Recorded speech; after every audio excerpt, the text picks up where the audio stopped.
and its 98,000 dealers bring you Mr. Herbert Marshall in tonight's presentation of Suspense.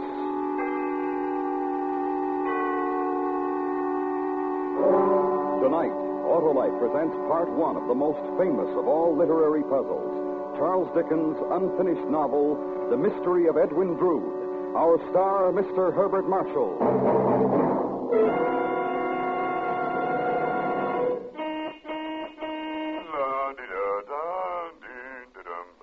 Well, if it isn't Oscar, the singing limousine. Every car sings when it's got what I've got, Harlow. Ah, you don't have to tell me, Oscar. I know. You've got ignition-engineered Autolite spark plugs. The spark plugs that are world famous for quality and performance. I'm starting the year right, Harlow. Ah, you sure are, Oscar, because Autolite spark plugs are ignition-engineered to give top performance at all times.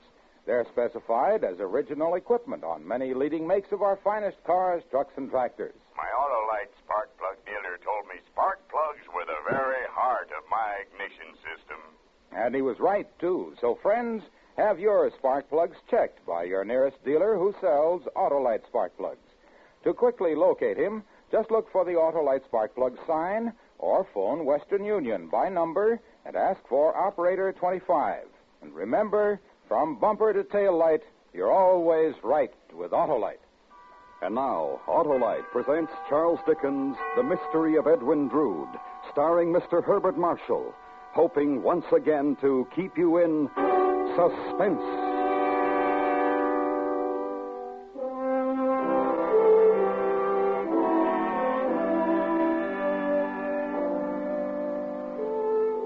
This is the last night I have to live, and I will set down the naked truth without disguise. I was never a brave man, but the task comes without much difficulty. I can speak of myself as if I had already passed from the world. For while I write this, my grave is digging, and my name is inscribed in the black book of death.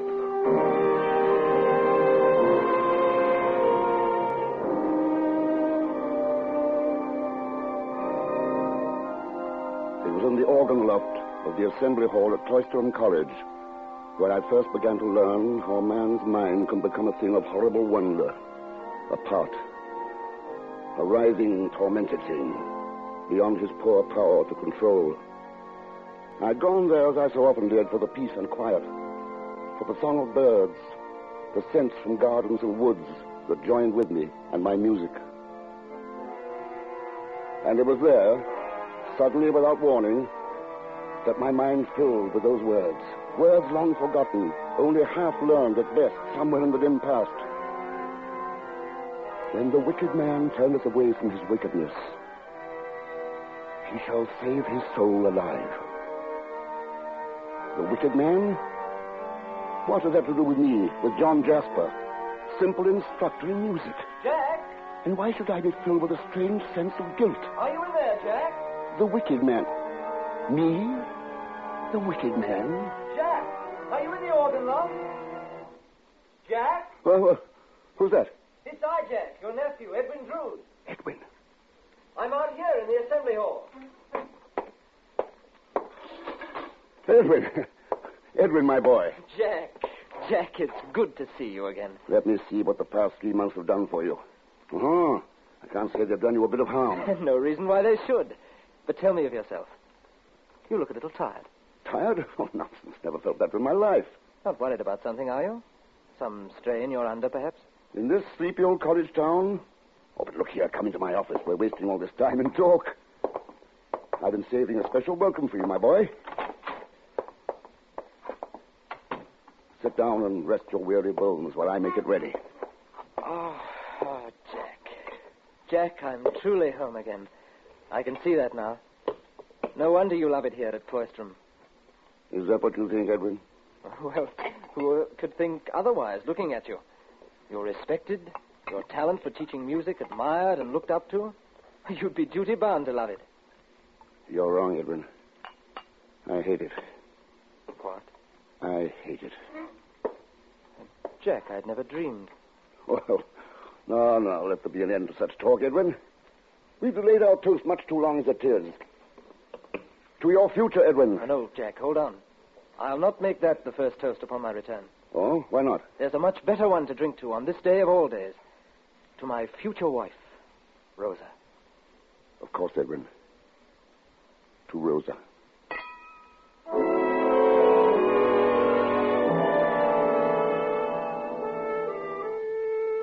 As we stood there, Edwin and I, drinking to her, to Rosa, I began to realize why those words about the wicked man had come to me just before his return. It had been a warning that might have already come too late.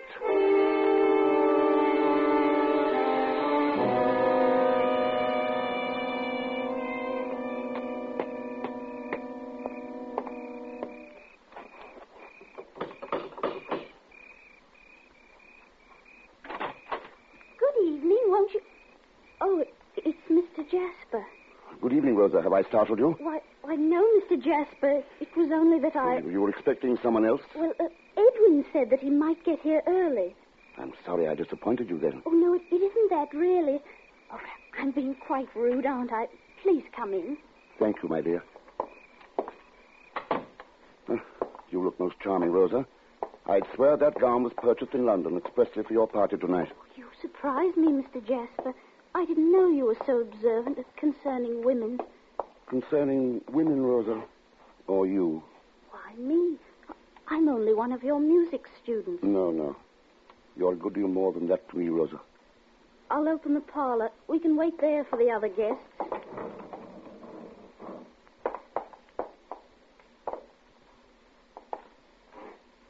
You said I was a good deal more to you than just a music student. What did you mean? Edwin's my nephew. You're his betrothed. Surely the love I bear for him extends to you also. Oh, I hadn't thought of your feelings toward me in just that way. Had you thought of them then? Allow me to be frank, Mr. Jasper. I'm going to marry Edwin despite the fact that I do not love him. You do not? Oh, as a brother, perhaps as a very dear friend, but not as one should love a husband. Then why marry him, Rosa? Because I couldn't bear to see him hurt. Because I promised both my parents and his that we would marry. There's nothing that can change your mind? No, Mr. Jasper. Not even if you loved another? I do love another.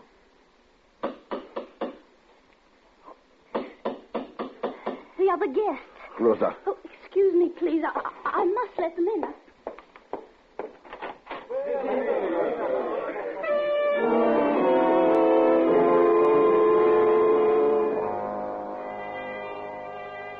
I remember little concerning the party that followed, being too occupied with my own thoughts. But two incidents do stand out as foreshadowing events to come. The first, a conversation between Dean Crisparkle and his protege, Neville Landless, a strange and intense young man, but newly arrived from Ceylon. Yes, of course, my dear. She's a beautiful girl, Dean. One of the most beautiful it has ever been my fortune to meet. It might be best for you to curb your admiration, Neville. Rose is already spoken for. In Ceylon, that is not always a reason. I need hardly remind you, my boy, that this is Cloisterham in England. I warrant her fiancé would not take too kindly to your attitude. Fiancé? Young Edwin Drood. Ah, yes. I now understand his air of proprietorship. Obviously, he is not one who appreciates his good fortune.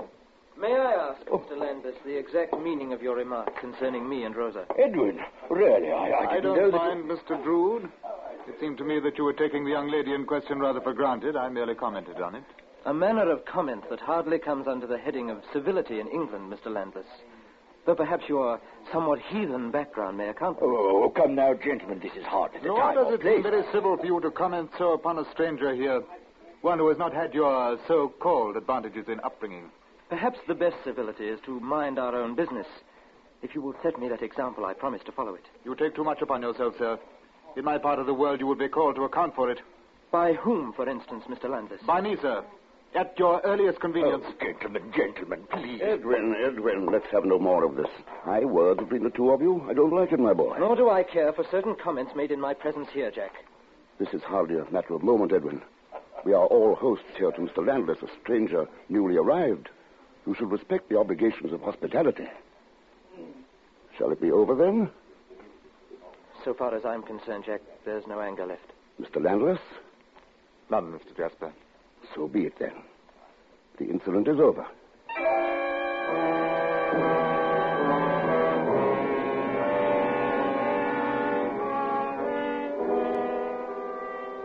When it became time for Rosa to play, I took my place at the piano beside her in order to turn the pages of the music. I stood there watching her hands caressing the keys like two white, tender doves, seeing her lips pursed tenderly in concentration, the curve of her soft cheek, her eyes intent upon her music, yet finding moments free to glance up into mine. A tide of emotion welled up within me as I watched. And then I saw it begin to overtake her, too. It was evident in the trembling of her hands, the color draining from her face, her quickening breath. Oh, no, I can't bear it. I can't bear it. Take me away, please. Take me away.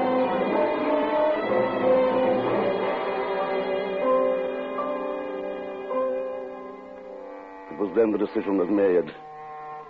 It was then I knew that the end result was as fixed in time as the inexorable approach of death. In this instance, the death of Edwin Drood.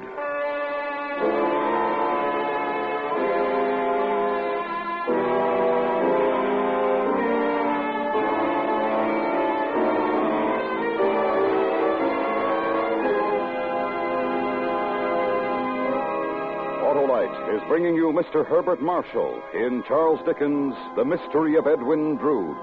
Tonight's presentation in radio's outstanding theater of thrills, Suspense.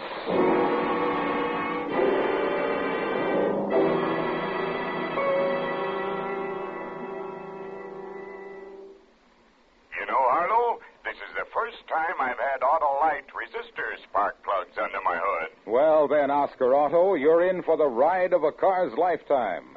The Autolite resistor spark plug is the greatest advancement in spark plugs for automotive use in the past 25 years. They sure step up my performance. That's because Autolite resistor spark plugs have something extra that gives you something extra. That extra is an exclusive Autolite built-in 10,000-ohm resistor that makes possible such extra advantages as smoother engine performance, quick starts, and double spark plug life. Extra special, eh, Harlow? Right you are, Oscar, and the Autolite resistor-type spark plug is only one of the complete line of Autolite spark plugs for every use. So, friends, see your nearest Autolite spark plug dealer. Have him check and replace worn-out spark plugs with ignition-engineered Autolite spark plugs, either standard or resistor type. And remember, from bumper to tail light, you're always right with Autolite. And now, Autolite brings back to our Hollywood soundstage Mr. Herbert Marshall in Elliot Lewis's production of The Mystery of Edwin Drood, a tale well calculated to keep you in suspense.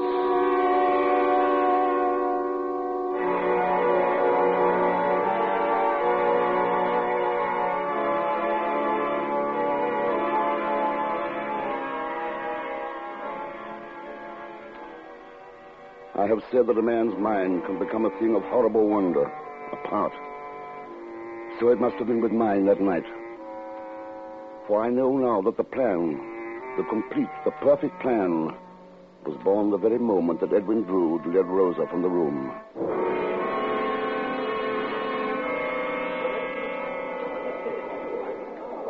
Oh, the poor girl. She's quite evidently overwrought. Yes, quite overwrought. Little wonder, with the strain she's had to bear. It can hardly be conducive to one's nerves when a fiancé becomes proprietary and overbearing. It would appear that your earlier differences with Edwin Drood still rankle, Mr. Landless. I believe I have my anger well under control, Mr. Jasper. Though the same can hardly be said for the circumstances that provoked it. Oh, come now, Neville. It is hardly becoming to maintain such a disagreeable attitude. Hardly becoming perhaps but a natural reaction. And one that can be as naturally overcome. And just how would you suggest this to be done, sir? Through friendly discussion over a friendly nightcap, Mr. Landless. Shall we say at my gatehouse? Within the hour? Will Drood be amenable? He's already accepted my invitation. Then I shall accept also. Thank you, Mr. Landless. You shall not regret it, I assure you.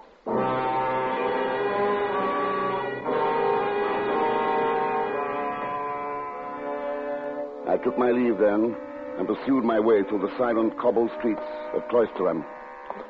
My path led me beside the city's venerable crypt. That strange jumble of old walls, ancient druidic stone, and decaying monuments, wherein dwelt the bones of centuries of Cloisterham's dead. Upon reaching it, I forsook the cobblestones of the street for the rubble of the crypt. Beware that there mound by the yard gate, Mr. Jasper. Oh, is that you, Doddles? Aye. Well, what was it you said? I said, where the mound, Mr. Jasper? Why, what is it? Lime, that's what. Lime? What you call quicklime? Aye. Quick enough to eat your bones and your boots. With a little hand stirring, quick enough, surely, to eat your bones. Really? Now, you use it in your stonemason work, do you? Aye. Though it's little enough stonework for Doddles these days. What with the mayor and them wanting to learn where the olden ones is. Oh, yes. Searching for the final resting places of ancient druids, aren't you? Aye. Trying task it is, too. What with the way they're buried here, without no rhyme, no reason. Scattered about like in walls and under passageways. At best, I'd say it was an impossible task. That was... Not for Doddles and his armor, it's not. Hammer? How can that possibly help? Well, look you over here, Mr. Jasper. Here's a wall. Thick it is. Over 6 feet. Crumbling bad in spots. Hard to tell just what might be buried there, if anything. But Doddles will soon put an end to that mystery. Yeah, he taps, you see. Solid here, unholden. So I goes on tapping. Hollow here, nothing. I tap some more. Here I find solid. Hollow again. There you have it, Mr. Jasper. Walls hollow. Oh, filled with rubbish and whatnot, I wager, but hollow plain enough. Like most of the walls around here. Plenty of room in them for 100 more bodies, it need be. Yes, I dare say. Well, thank you kindly for a most illuminating lecture. Well, now, you didn't say why you come visiting here in the first place, Mr. Jasper. I don't believe I know, Doddles. I don't believe I know.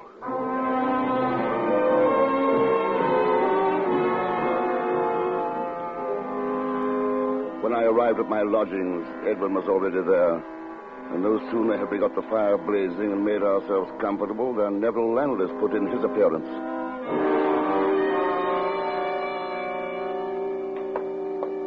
Please to sit down, Mr. Landless. Whatever small comforts you find here, consider to be your own.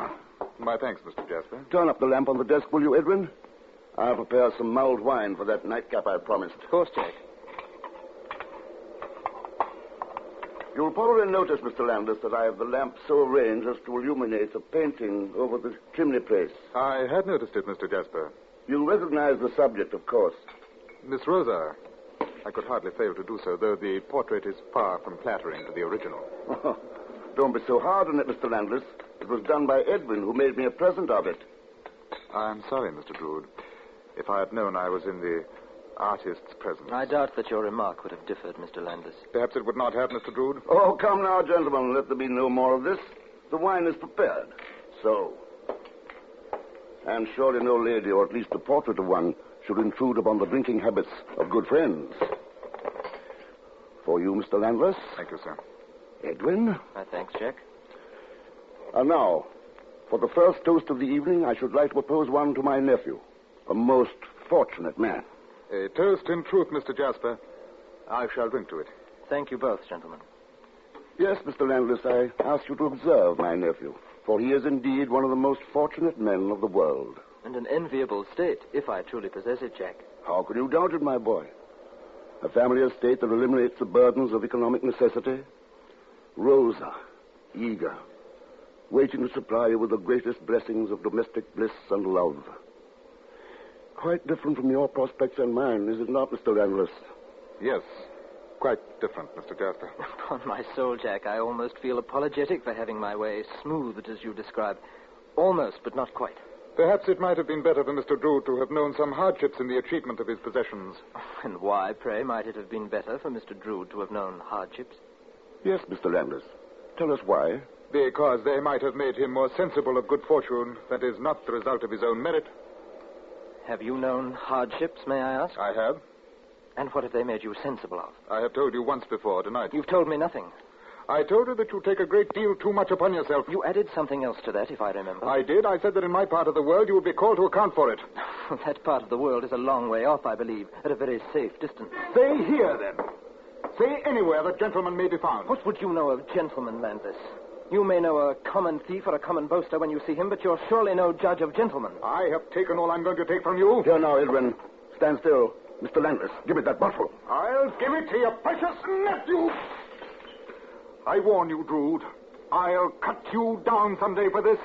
I swear it.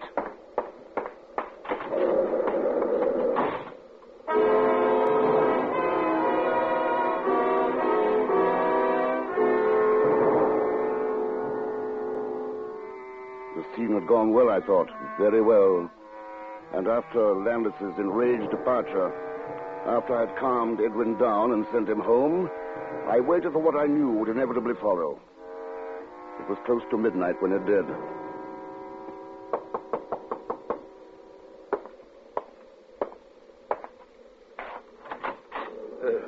May I come in, Jasper? Of course, Dean. I understand you had some difficulty with my protege tonight. He told you? Oh, there was no overlooking his wrought-up state when he came home. I questioned him at once. He must have been rather difficult. Murderous might be a more exact term. Murderous? Oh, surely you exaggerate, Jasper. I hardly think so. But what could justify the use of such an expression? The facts. I feel certain that if I'd not been there to intervene, he would have laid Edwin dead at his feet. Oh, unbelievable. And yet he did repeat to me the warning he gave young Drood. That he'd cut him down someday? His exact words, Jasper. I think, sir, that you have in your charge a most dangerous man. One who might well attempt to carry out his threat against Edwin's life. Oh, no, I can't believe that, Jasper. I'm confident that if we could get them together again, get them to shake hands upon it, all their differences could be resolved. You're much more optimistic than I. Surely it's worth a try for your nephew's sake, if for no other. Talk to him, I'll talk with Neville. I know he'll meet with Drood whenever and wherever you say. Very well, Dean, I'll try. Though I say to you now, and you are my witness, I'm convinced that unless Neville Landis leaves Cloisterham, the end result could be nothing but tragedy.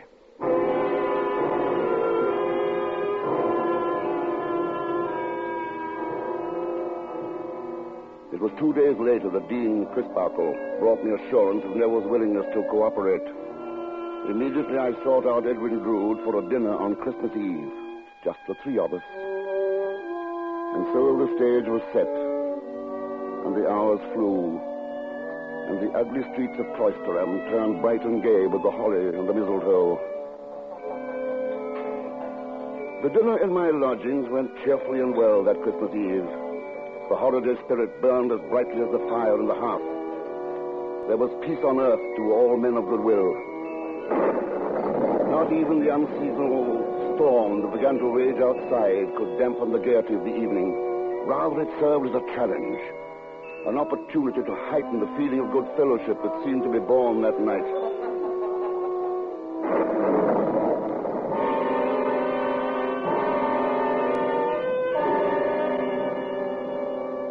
It was sometime around midnight when the two men, arm in arm, took their departure. You would suggest something like this, Jack. Fancy going to see the river at this hour on Christmas Eve. Only a madman would suggest such a thing. And only two young madmen such as you would take up such a suggestion, if indeed you are to take it up. Nothing could stop me from it now, Mr. Jasper. It's unbelievable that sluggish, muddy stream could ever become a raging torrent. Nevertheless, you'll find it is so, Mr. Landless. One of the few worthwhile sights to behold in Cloisterham. Our river, reborn at the height of a storm. I warn you to be careful, however. The footing will be treacherous. You're a wicked man, Jack. To inflame us over the idea and then attempt to draw us back. Well, you'll not succeed in stopping us now, eh, Neville? No, Edwin. Nothing will stop us now. Then come along. We'll be on our merry way.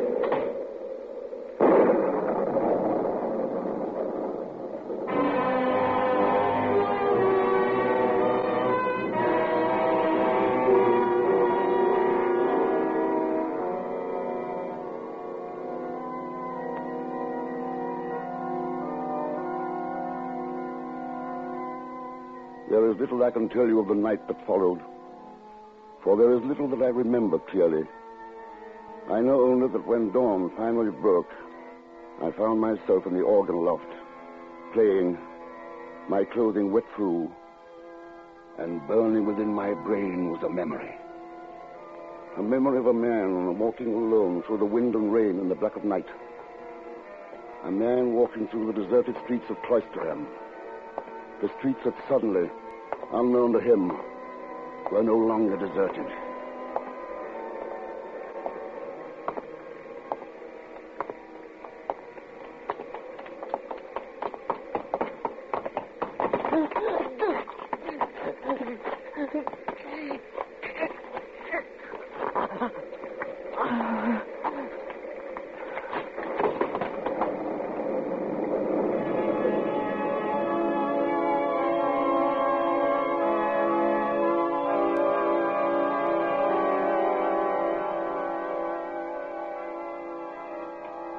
A memory, I said it was. Or was it a dream? I did not know. But as I sat there in that organ loft, in the dim light of Christmas morn, there was one thing I did know. Edwin Drood would never be seen again.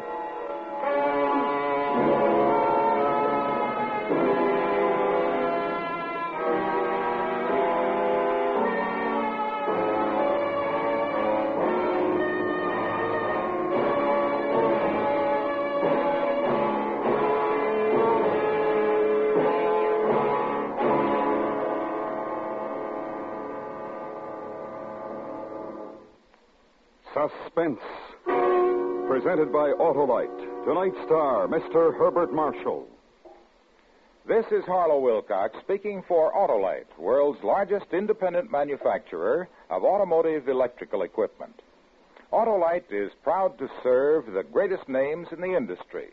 They are members of the Autolite family, as well as are the 98,000 Autolite distributors and dealers in the United States and thousands more in Canada and throughout the world.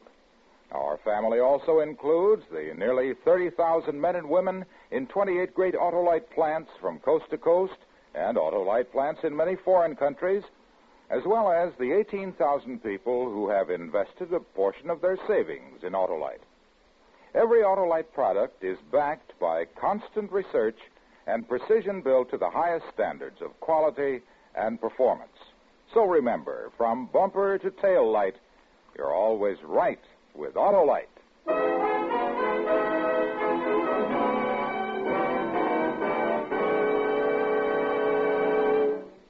Next week, Part 2 of Charles Dickens' unfinished novel, The Mystery of Edwin Drood, at which time we will attempt to solve this literary puzzle. Our star, once again, Mr. Herbert Marshall. That's next week on Suspense.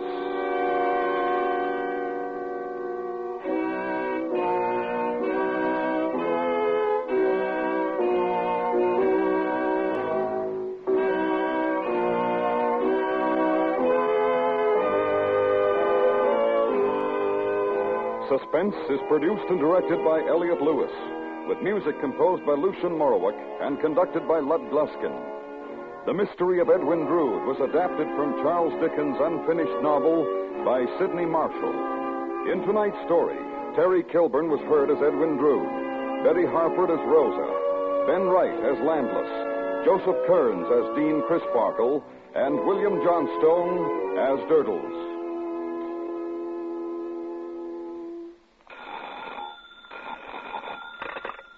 You can buy Autolite resistor or standard type spark plugs, Autolite stay full batteries, and Autolite electrical parts at your neighborhood Autolite dealers. Switch to Autolite. Good night.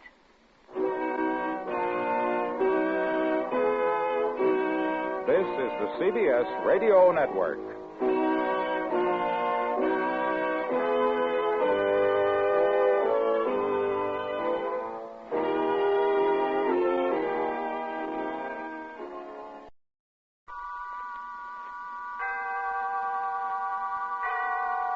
Autolite and its 98,000 dealers bring you Mr. Herbert Marshall in tonight's presentation of Suspense.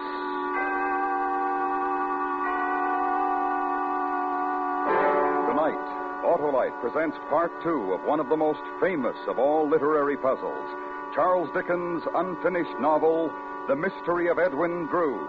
Our star, Mr. Herbert Marshall.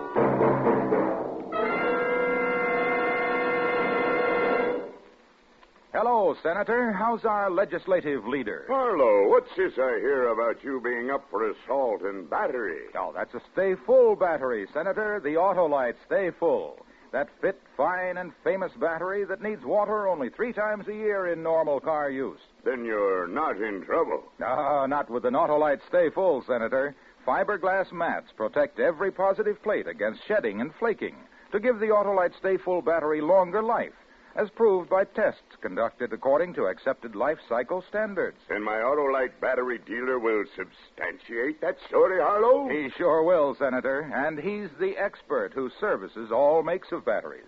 Friends, to quickly locate your nearest Autolite battery dealer, call Western Union by number... And ask for operator 25. I'll gladly tell you the name of your nearest Autolite battery dealer, where you can get an Autolite Stay Full. The battery that needs water only 3 times a year in normal car use. And remember, from bumper to tail light, you're always right with Autolite.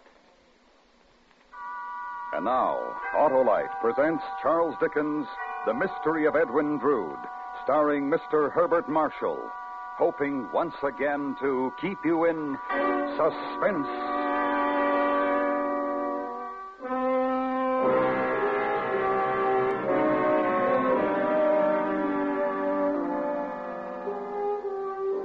When the wicked man turneth away from his wickedness, he shall save his soul alive. So it has been said, so it has been written. But what of him who strives to turn away in torment and desperation and finds that he cannot? What is it that will happen to him? What is it that will happen to me?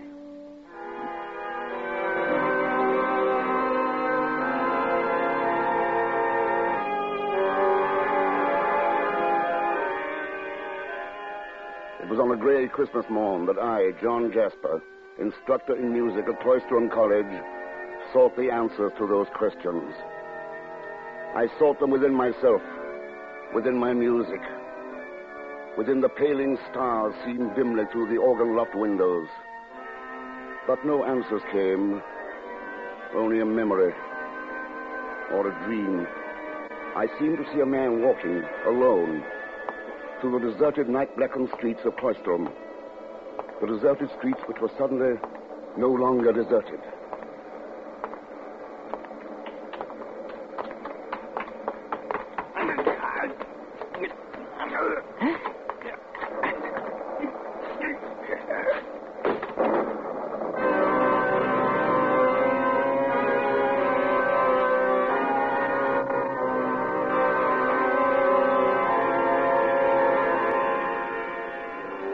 Then the memory was gone.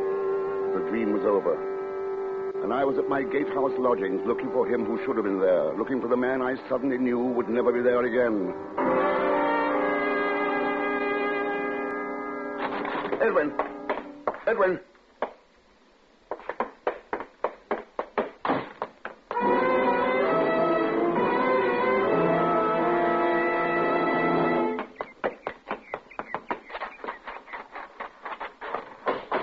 Crisparkle! Dean Crisparkle, open up! It's John Jasper. Open up, I say. Jasper? What is it, man? My nephew, Edwin Drood. Where is he? Edwin? Yes, he went to the river last night to look at the storm with Neville Landless. With Neville? Yes, and he never came back. Where is he? Ask Landless where he is. Neville's not home either. Not home. I'll be down directly.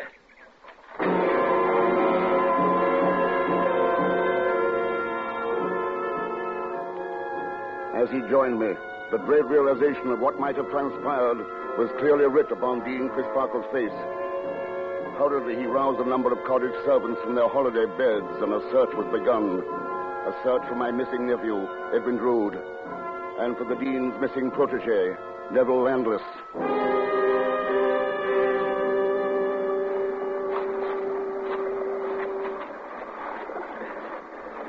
That is the river. The river they went to see at the height of the storm last night. You never saw them again, Jasper? No, neither one returned. Was there any quarrel between them? Any hint of the disagreements they'd had upon other occasions? None. The Christmas Eve dinner had gone exactly as I'd planned. They'd shaken hands. Apparently had resolved their differences, and when they left, they went arm in arm. Tell me, Jasper, whose idea was it to visit the river? Was it Neville's? I'll not cast doubt where it may be undeserved.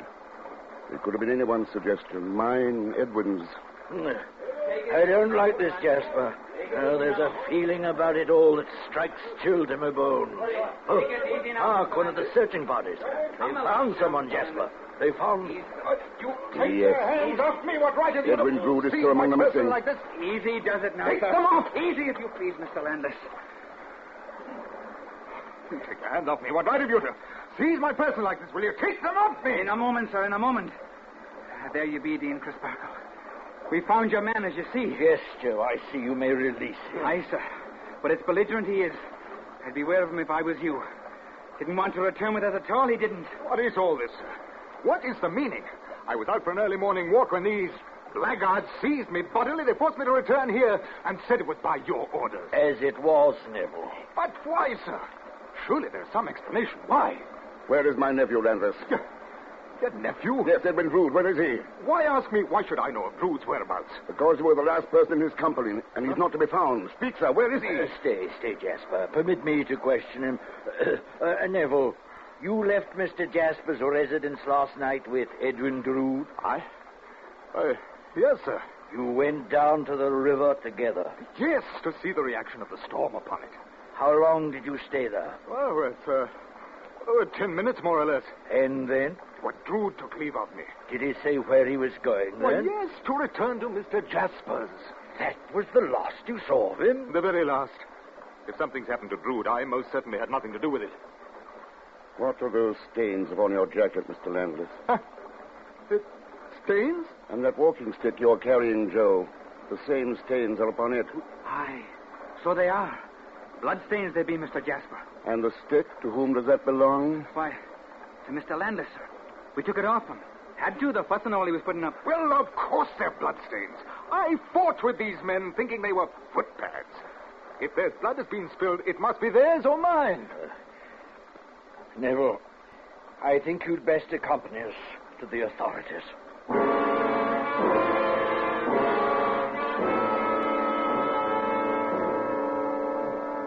At my suggestion, we repaired to the residence of Cloisterham's Lord High Mayor, Mr. Thomas Sapsea. And as we stood there in his parlor, the rendering of authority was as I knew it would be. Not unlike the person of Mr. Sapsea himself. Unimaginative, dull, stupid.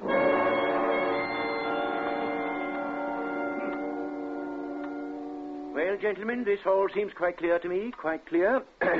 And I am one who has spared little pain, gentlemen, in training myself to see things clearly. They may be clear to you, sir, but they are far from being so to me. Patience, young man, patience. Justice will be done here, of that you may rest well assured. Yes, well assured.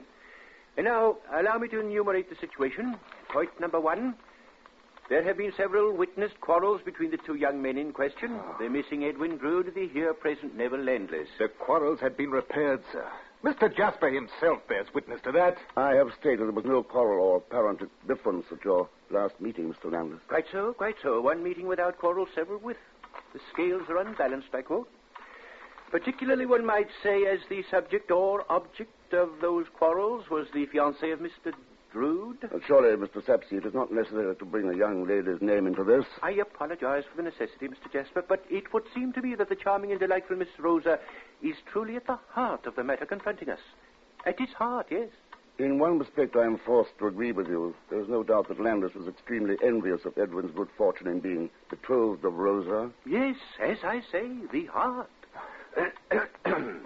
Now, point number 2. The two gentlemen disappeared together into the night. Point number 3. Mr. Drood never appears again. Point 4. Mr. Landis is apprehended upon the heath, obviously fleeing Cloisterham, and is returned only by force. Point 5. Unexplained bloodstains are found upon his person and upon the stick he was carrying. I was not fleeing Cloisterham, and the bloodstains are not unexplained. Circumstances indicate otherwise, Mr. Landless. Yes, otherwise. And the taking of a fellow creature's life is to take something that don't belong to you, you know. Taking of a fellow creature? What madness is this? Oh, Mr. Jasper, surely you don't believe that... My interest lies only in the return of my nephew. And it is never to return in seeing that justice is rightly done. Yes, precisely what I had in mind, Mr. Jasper. Precisely.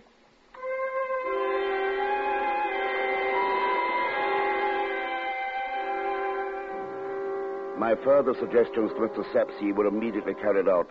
Placards were posted, the river dragged. A feverish search began. Days went by, then weeks. And the end result was nothing. No trace of Edwin Drood was ever found.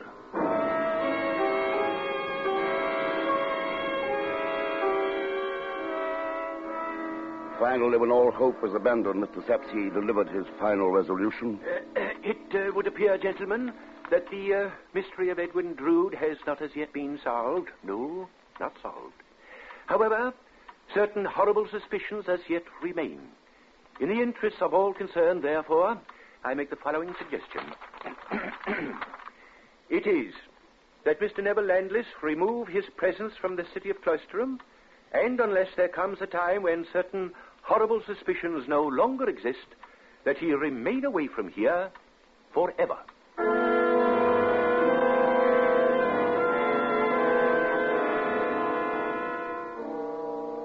Late afternoon of that same day, I went to see Rosa. We met in the garden of the seminary house. You wish to see me, Mr. Jasper? That is a desire which has lived with me for a long while, Rosa. Only the unhappy circumstances of the past few weeks have prevented its fulfillment. And you feel that Mayor Sapesea's announcement has now cleared the way for you? Not for me. For us. Grief does not come to an end with an official pronouncement, Mr. Jasper. Surely even the natural sadness you feel must be tinged with relief. Relief? You no longer are faced with the prospect of a forced, distasteful marriage to Edwin. You're free of your promise to your parents. Now that Edwin's gone, there's nothing to prevent our getting married at once.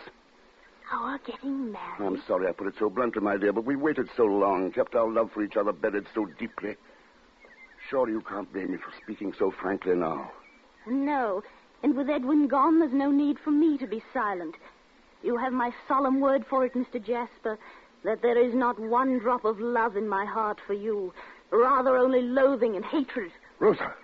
I've always despised you, though I tried to hide it for Edwin's sake. Despised you because you pursued me with your eyes, with your thoughts, whispering to me in your mind of your obscene love, even though I was engaged to Edwin. Edwin, the nephew you so falsely pretended, was the dearest thing on earth to you. Rosa, you're overwrought. The strain of these past weeks. You refuse to believe. I can't believe it, my dear. I love you, an old man. The man I loved, the man I still love, is Neville Landless. Landless? Yes, Neville, the man I was going to marry. What do you mean, Rosa? You were going to marry Edwin? No, Mr. Jasper. You told me you were. That was before Edwin and I released each other from our vows, Mr. Jasper. Released? Then Edwin didn't have to die. No, Mr. Jasper. Whether Edwin was alive or dead, I was free to marry the man of my choice.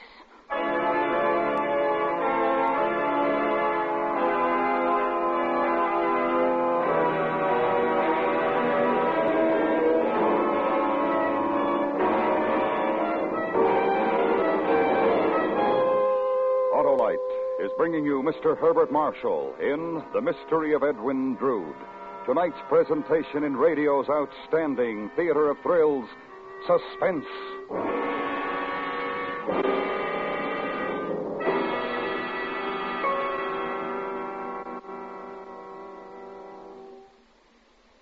Hello, our committee is investigating. And what have you found, Senator? That the Autolite Stay Full battery needs water only 3 times a year in normal car use. Now, that's not all, Senator, because the Autolite Stay Full battery gives longer life, as proved by tests conducted according to accepted life cycle standards. Yes, Harlow, and you know what's responsible. Why, those fiberglass retaining mats that surround every positive plate to reduce shedding and flaking, and hold the power-producing materials in place. And we've found the Autolite Stay Full battery is the favorite of millions of car owners from coast to coast. Thank you, Senator. Friends, see your Autolite battery dealer. He services all makes of batteries, and he has an Autolite Stay Full for your car if a replacement is needed. To quickly locate him, phone Western Union by number and ask for Operator 25. I'll tell you the name of your nearest Autolite battery dealer, where you can get an Autolite Stay Full, the battery that needs water only 3 times a year in normal car use. And remember, from bumper to tail light, you're always right with Autolite.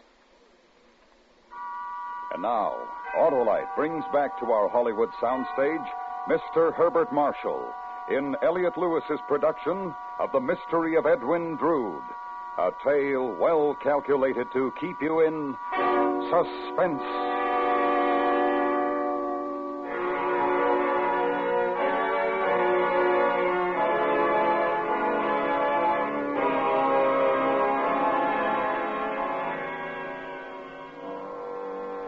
How does one relate the ending of a world, the stunning collapse of all that has meaning, of all that is life?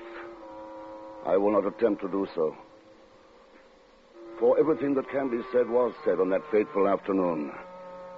And so the story of Edwin Drood was over. Or so I thought.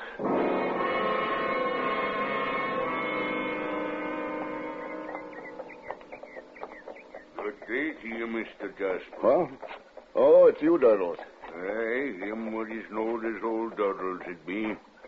Come to pay another visit to the resting place of the Oldens, Mr. Jasper? I didn't know, Doddles. As a matter of fact, I hadn't even noticed that I was walking past the crypt. My mind was elsewhere, I imagine. I thought perhaps you might be coming round for another lesson in burying dead bodies, Mr. Jasper. What's meant by that about, Doddles? Well, now, I recalls one night old Doddles gave you a lesson about finding bodies of the old ones, tapped here and there with his hammer he did, pointing out the hollow walls. Remembers, don't you? Oh, yes, I believe I recall something like that. An evening without anything to do, idle curiosity. Aye, could have been, Mr. Jasper. Though it didn't seem as such on last Christmas Eve, it didn't. What about last Christmas Eve?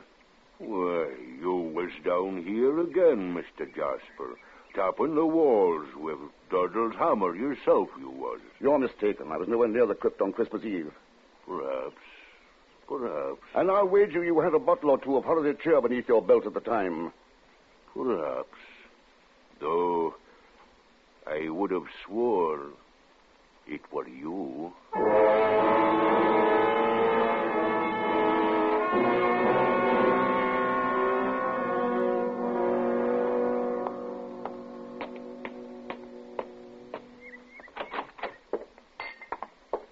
Hello! Come in, Mr. Jasper. Come in. And who may you be, sir? Datchery's the name, Dick Datchery. Came calling, found you out, made myself at home. So I note. This? Favorite of mine, mulled wine. Thought I'd prepare, honor the occasion and all. The occasion of an absolute stranger make himself at home in my lodgings. Not ordinary circumstances, Quite agree. Nevertheless, honorable occasion. Then perhaps you'd care to explain, Mr. Datchery. Gladly.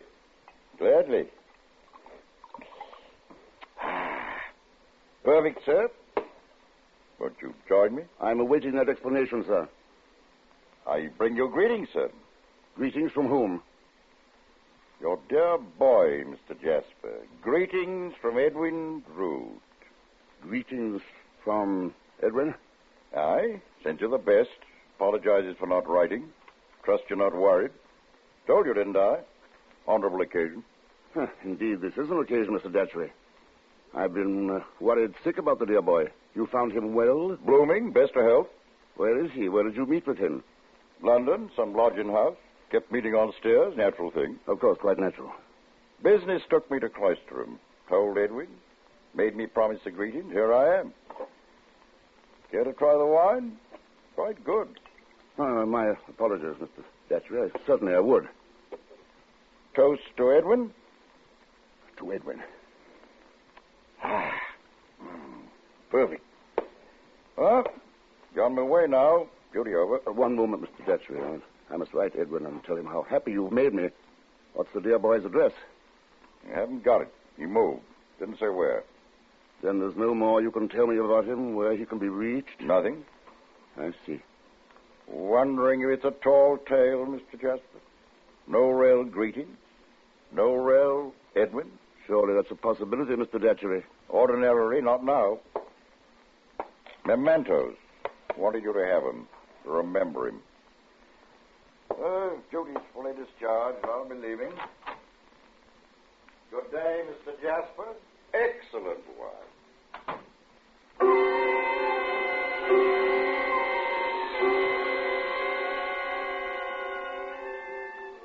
I scarcely heard him leave, this Mr. Datchery. I was staring at the objects he'd placed upon the table. A watch and chain. Edwin's watch and chain. He'd been wearing them the night of the big storm. The last night he'd been seen alive. Mr. Datchery! Mr. Jasper, one moment, please. Good afternoon, Rosa. Oh, have you heard the news, Mr. Jasper? What news, Rosa? It concerns Edwin Drood. Edwin? Yes, he's alive, Mr. Jasper. Edwin's alive. Oh, did you hear me, Mr. Jasper? Did you hear what I said about Edwin? He's alive. That's a rather astounding statement, Rosa. I know. I could scarcely believe it myself, but here. This came to me in the post today from London. It's a letter from Edwin. Oh, isn't it wonderful, Mr. Jasper? We were all so certain that he was dead, that someone had killed him on the night of the storm. And there in your very hand is the proof that he's alive.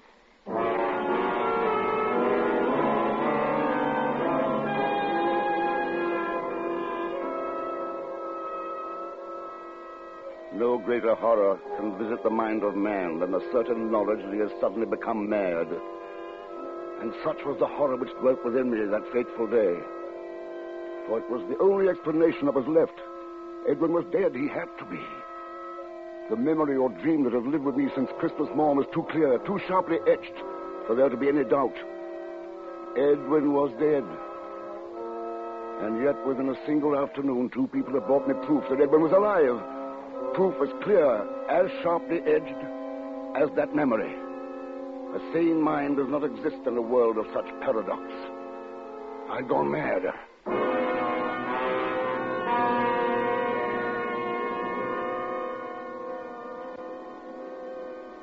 Time finds no haven within the dread confines of madness. Nor was that day an exception. Somehow, without my knowing of it, the day was gone. In what had been a sunlit sky, a night-darkened storm lay muttering ominously. My mud-spattered gaiters, bone-weary legs spoke mutely of hours of aimless wandering, hours of doing fruitless battle with that thing of horrible wonder, a part, which was now my mind. And then I was where I'd been destined to be all along, the one place where the truth could be found, incontestable truth. I entered the venerable crypt of Cloisterham.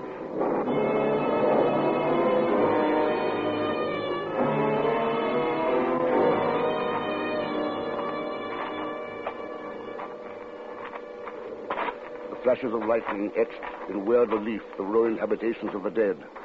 Half-standing pillars of stone assumed the attitude of watchful guardians, grinning evilly from their sentry boxes of the night. And the broken wall toward which I made my way was an ancient catacomb. Concealing within it the secret that only I knew was there. I climbed to its top and looked down upon the rubbish that almost filled the hollow space between its sides. A rusty spade lay nearby. I seized it and began to dig.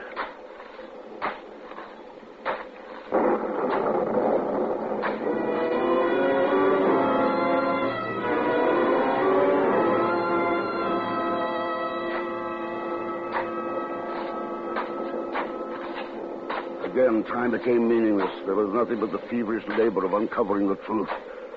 Of finding a rusted watch and chain that would not possibly lie bright and untarnished on my table. Of uncovering a skeletonized human hand that was incapable of writing the letter I'd seen. And then the labor, too, became meaningless. There was no watch, no chain, no hand. There was nothing in there but rubble.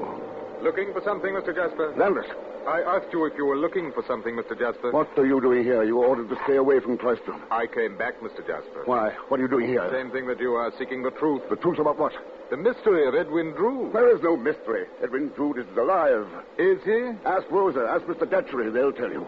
They know he's alive. No, Mr. Jasper. You killed him last Christmas Eve. Edwin Drood is dead. He's not, I tell you. How could he be? If he were dead, why isn't he lying in this grave? The grave in which I... The grave in which you buried him? No.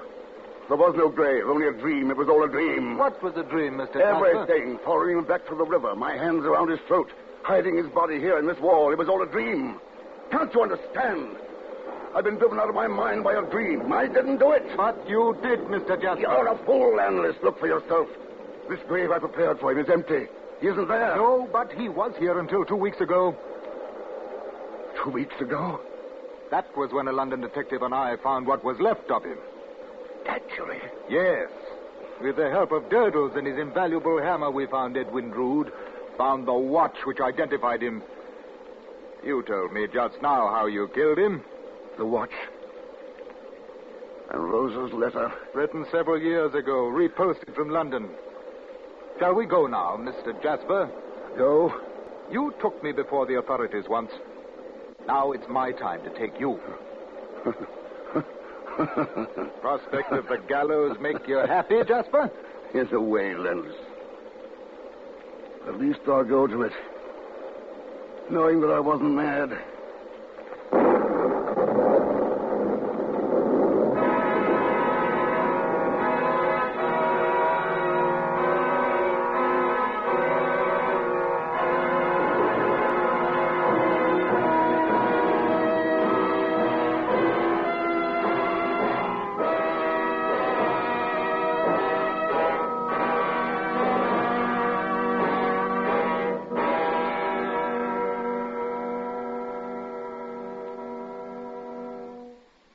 Suspense.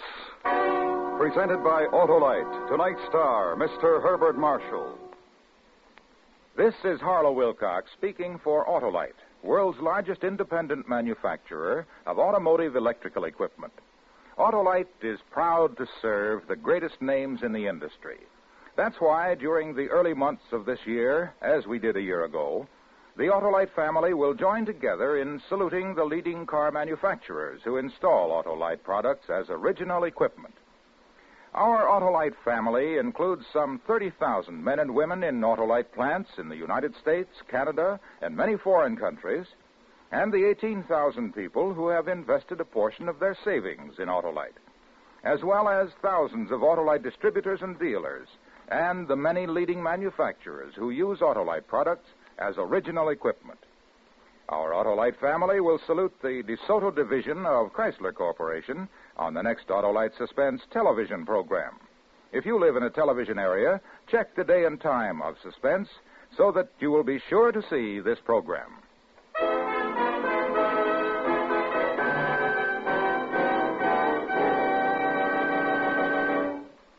Next week, we recreate an historical puzzle as we attempt to locate a sunken treasure. The story, based on fact, is called Gold of the Adomar. Our star, Mr. John Hodiak. That's next week on Suspense.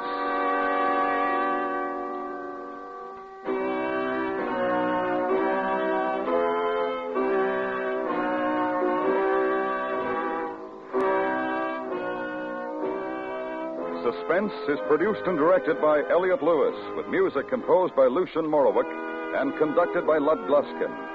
The Mystery of Edwin Drood was adapted from Charles Dickens' unfinished novel by Sidney Marshall. In tonight's story, Ben Wright was heard as Landless. Featured in the cast were Betty Harford, Joseph Kearns, Ramsey Hill, Charles Davis, and William John Stone. And remember, next week, Mr. John Hodiak in Gold of the Adomar.